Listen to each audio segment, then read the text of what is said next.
घर आए मेहमान। राहुल अपनी पत्नी सीमा और अपनी माँ के साथ रहता था। गर्मियों की छुट्टी में राहुल की बुआ फूफा अपने लड़के सोनू के साथ उनके घर रहने आए। घर आते ही फूफा जी राहुल से बोले कि यहाँ तो बहुत गर्मी है, घर में कोई एसी नहीं है क्या? राहुल की माँ ने बोला, भाई साहब अभी कुछ दिन पहले ही राहुल ने अपने कमरे में एसी लगवाया है। यह सुनते ही फूफा जी अपने बेटे से बोले कि सारा सामान राहुल के कमरे में ले जाए।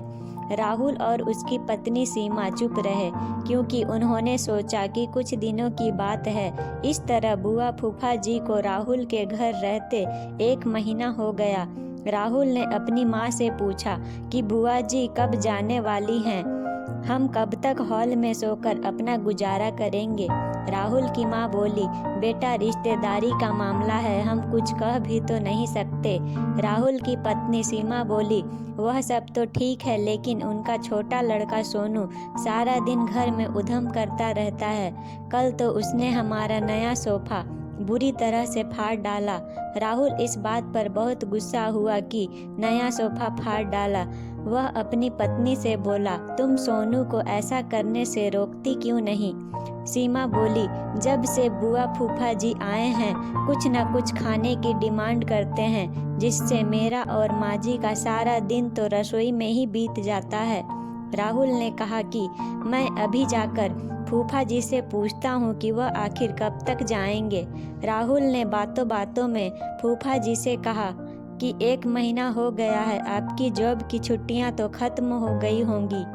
फूफा जी बोले, राहुल मैंने जॉब तो कब की छोड़ दी, अब तो मैं बिजनेस करता हूँ और अब मैं इस शहर में भी कुछ बिजनेस खोलने की सोच रहा हूँ।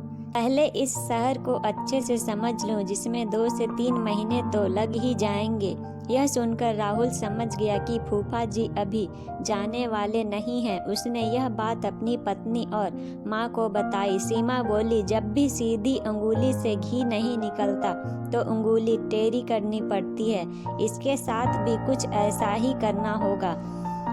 आप यह काम अब मुझ पर छोड़ दीजिए। उसी रात बुआ और फूफा जी छत पर थे, तभी उनका लड़का सोनू चिल्लाता हुआ उनके पास गया और बोला कि मैंने अभी एक चुड़ैल को देखा है।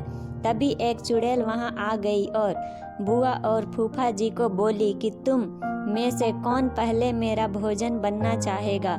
चुड़ैल को देखकर वह बहुत डर गए और उस घर से भाग गए। उनके जाने के बाद सीमा ने अपना चुड़ैल का मुखौटा उतारा।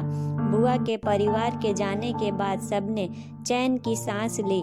सीमा की सास ने सीमा से कहा कि तू तो बड़ी अच्छी चुड़ैल बनती है। यह कहकर सब हंसने लगे। इस कहानी से हमें यह सीख मिलती है कि हमें किसी भी रिश्ते का गलत फायदा नहीं उठाना चाहिए।